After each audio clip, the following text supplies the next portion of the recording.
গল্পের নাম উপসংহারে তুমি। লেখিকা রুহানিয়া ইমরোজ। পর্ব ২।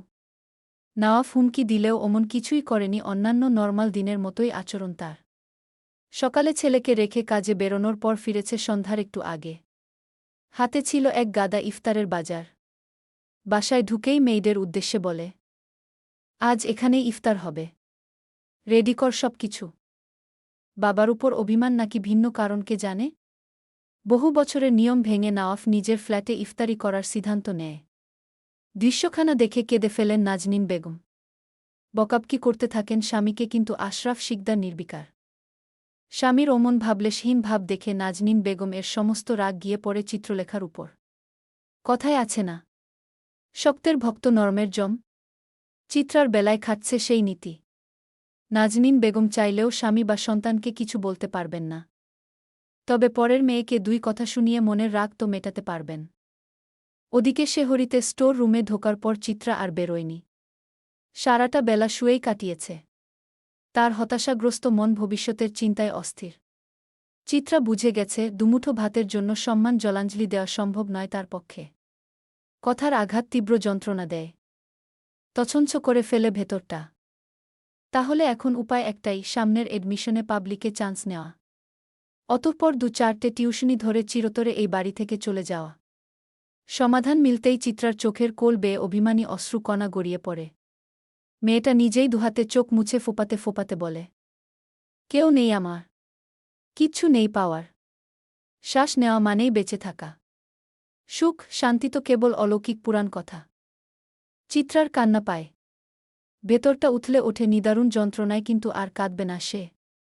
গত ২ দিনে বুঝে গেছে এই দুনিয়া অসহায়দের জন্য আজরাইল সম। যেখানে নিজের জন্মদাতারা সহায় হয়নি, সেখানে আর কার থেকে কি আশা করবে চিত্রা।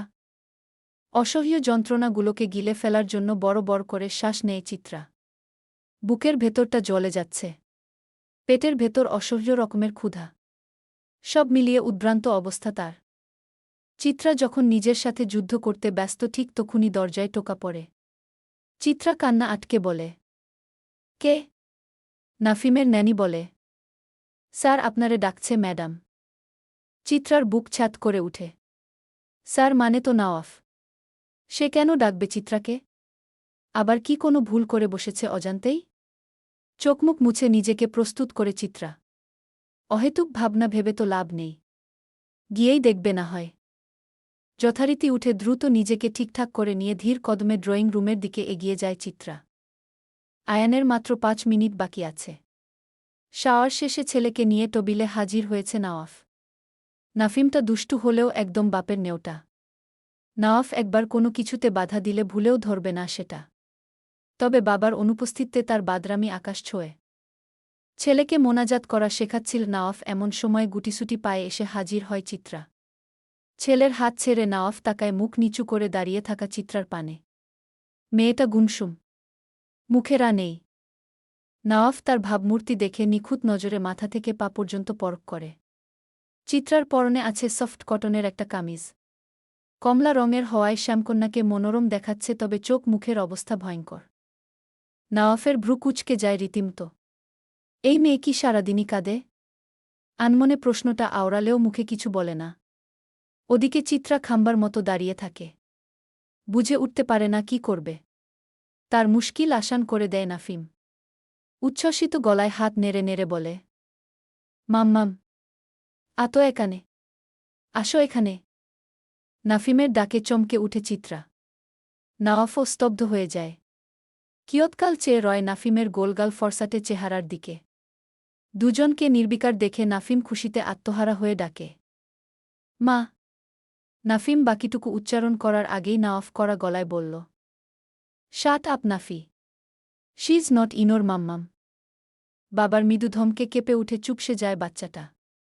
ভারাক্রান্ত মন নিয়ে তাকিয়ে ভাবে, চিত্রা যদি তার মা না হয় তাহলে দাদুভাই মাম্মাম ডাকতে শেখল কেন? তার বাচ্চা মস্তিষ্ক এত কিছু প্রসেস করতে পারল না, কেবল দুঃখী হয়ে বাবাকে জড়িয়ে ধরল। ওদিকে চিত্রার মন ভয়ে এইটুকুনি হয়ে যায়। নাফিমের ভুলের শাস্তি তাকে আবার না দিয়ে বসে। ওরকম কিছুই করে না নওয়াফ। স্রেফ গলা খাকারি দিয়ে বলে, খাম্বার মতো দাঁড়িয়ে আছো কেন? চিত্রা বুঝল নওয়াফ তাকে বসতে বলছে। সেও কথা বাড়াল না। চুপচাপ গিয়ে চেয়ার টেনে বসল। পরপর আয়ান দিল। দুজন নিশ্চুপে ইফতার সারল। চিত্রা বেশি কিছু খেতে না পারলেও ক্ষুধা মিটে যায় তার। নওয়াফ অপেক্ষা করছিল চিত্রার ইফতার শেষ হওয়ার। যেই মেয়েটা খাবার শেষ করে অমনি নওয়াফ ওর দিকে তাকিয়ে সহজ গলায় প্রশ্ন করে, সম্মান চাও নাকি সংসার? আকস্মিক প্রশ্নটা শুনে চিত্রা থমকে যায়। শুরুতে বুঝে উঠতে সমস্যা হয়। পরক্ষণে বুঝে নওয়াফ জানতে চাইছে ডিভোর্স চাও নাকি সংসার। হুট করে একটা প্রশ্ন খেলে যায় তার মাথায়, সংসারে বুঝি সম্মান মেলে না? প্রশ্নটা জিহ্বার আগালে আসলেও জিজ্ঞেস করল না চিত্রা। স্বল্প জবাবে বলল, সম্মান। জবাবটা পছন্দ হল নওয়াফের। চোখ উঁচিয়ে চিত্রার পানে চেয়ে সাবলীল গলায় বলল, বুদ্ধিমতী মেয়ে তুমি। কথাটা শুনে চিত্রা তাচ্ছিল্য হাসল। আনমনে বলল, এমনিতেই দুঃখ আমার চিরসঙ্গী। সর্বনাশের পিছু ছুটে সর্বহারা হতে চাই না আমি। নওয়াফ শার্প মাইন্ডেড, সেই সাথে ভীষণ চালাকও। চিত্রা আনমনে কথা বললেও নওয়াফ তার প্রত্যেকটা শব্দ শুনে তবে উত্তর দেওয়ার প্রয়োজন বোধ করে না। কারও দুঃখে দুঃখিত হওয়ার সময় নেই তার, তাই গলা ঝেড়ে বলে, আগামী 6 মাস একত্রে থাকব। ক্ষেত্র বিশেষে হয়তো এক কামরায় ও থাকতে হবে। সবটাই বাধ্যবাধকতা, তুমি আমার কাছে জাস্ট একটা দায়িত্ব। সময় শেষ হলে একই কথা, একই খোঁচা। নিতে পারল না চিত্রা। নিভু নিভু গলায় বলল, জানি। নওয়াফ গম্ভীর গলায় বলল, দ্যাটস গুড। সাথে এটাও জেনে রাখো, I have a stupid family. Specially বাবা বিভিন্নভাবে চেষ্টা করবে আমাদের এক করতে। ভুলেও সেসব ফাঁদে পা দিও না, নয়তো দেখা যাবে বাকি জীবন পঙ্গু হয়ে কাটাতে হল। নাফিমের থেকেও দূরে থাকবে। নিশ্চুপে কথাগুলো শুনে গেল চিত্রা, সেই সাথে এটাও সুনিশ্চিত হল এই পরিবার কিংবা এখানকার কেউ কখনোই তাকে আপন করে নিবে না। ঠিকই আছে। পরের থেকে আবার কিসের চাওয়া পাওয়া? তার নিজেরই স্টেপ নিতে হবে। লম্বা একটা শ্বাস টেনে খানিকটা সহজ জোগাড় করল চিত্রা। সাথে সাথে জবাব দিল না। সময় নীল কিছুটা। এরপর ধীর গলায় বলল, জি বুঝেছি, তবে একটা কথা বলার ছিল। নওয়াফ ভ্রু কুঁচকে শুধাল, কি?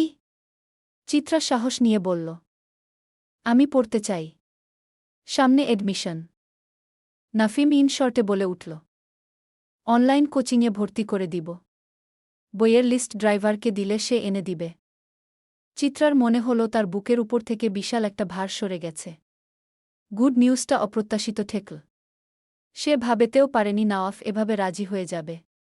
ভেবেছিল হয়তো উল্টাপাল্টা কথা শুনতে হবে, নয়তো মুখের উপর না করে দিবে নওয়াফ, কিন্তু সম্মতি প্রকাশ করায় কিঞ্চিত অবাক হয় চিত্রা। বুঝে উঠতে পারে না এত কিছু থাকতে অনলাইনে কেন ভর্তি করবে। ওটা নিয়ে আর মাথা ঘামালো না চিত্রা। এটলিস্ট সুযোগ পাচ্ছে, এটাই অনেক কিছু তার কাছে। বহু সময় পর একটু স্বস্তি অনুভব করছে সে, অথচ বেচারি জানল না কী ঝড় ধেয়ে আসছে তার দিকে। এই একটা সিদ্ধান্ত কিভাবে তছঞ্ছ করে দিতে যাচ্ছে গোটা পরিবার আর সম্পর্কের বাঁধন। সময় এবং স্রোত কারো জন্য অপেক্ষা করে না। একই বিষয় ঘটেছে নওয়াফ এবং চিত্রার ক্ষেত্রে। দেখতে দেখতে কেটে গেছে পুরো একটা সপ্তাহ। এর মধ্যে বেশ কিছু পরিবর্তন ঘটেছে তাদের জীবনে, শুধু পাল্টায়নি চিত্রার পরিস্থিতি। সেদিন রাতেই পরিচিত জুনিয়রের অনলাইন কোচিং সেন্টারে চিত্রাকে ভর্তি করে দেয় নওয়াফ। চিত্রার কাছে ফোন নেই শুনে নিজের পুরনো একটা ফোনও দেয় তাকে। পুরনো সেট দেখে কোনোরূপ রিয়েক্ট করে না চিত্রা, বরং অতটুকুতেই সন্তুষ্ট থাকে।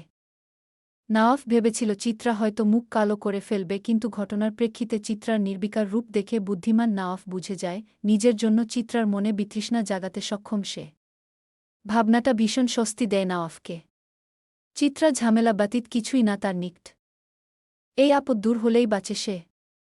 চিত্রা টের পায় অবহেলার তীব্রতা। তাই তো নিজেকে আরও বেশি গুটিয়ে নেয় সবকিছু থেকে। চঞ্চল চিত্রা হয়ে যায় নিশ্চল। সারাবাড়ির কোথাও শোনা যায় না তার গুঞ্জন। চুপটি করে সারাদিন পড়ে থাকে ঘরের কোণে।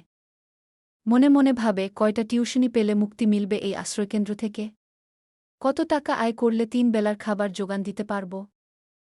এসব ভেবে ভেবেই দিন কাটে চিত্রার। সেখানে আর আলাদা করে অন্য কিছু ঠাঁই পায় না। বাস্তবতার চপেটাঘাতে কল্পরাজ্য এখন বিষাদময় ঠেকে তার নিকট। চিত্রার ভাবলেশহীন ভঙ্গিমা খেপিয়ে তোলে নাজনীন বেগমকে। মনে করেন নওয়াফকে বশীভূত করতে এমন সরলসোজা সাজছে চিত্রা। এমনিতেই চৈত্রিকার উপর ভীষণ নারাজ তিনি। তার উপর চিত্রার সতী ভাব সহ্য হয় না উনার। নওয়াফের জন্য তাকে কিছু বলতে পারেননি, তবে ওই রাগ চিত্রার উপর মেটানোই যায়, উপরন্তু ছেলেকে বশীভূত হওয়া থেকে তো বাঁচাতে হবে। এসব ভেবে নওয়াফের অনুপস্থিতিতে তার ফ্ল্যাটে এসে নানান কথা শুনান চিত্রাকে। কথার সারমর্ম এমন ছিল, আমার ছেলেকে ধ্বংস করার জন্য জন্ম হয়েছে তোদের।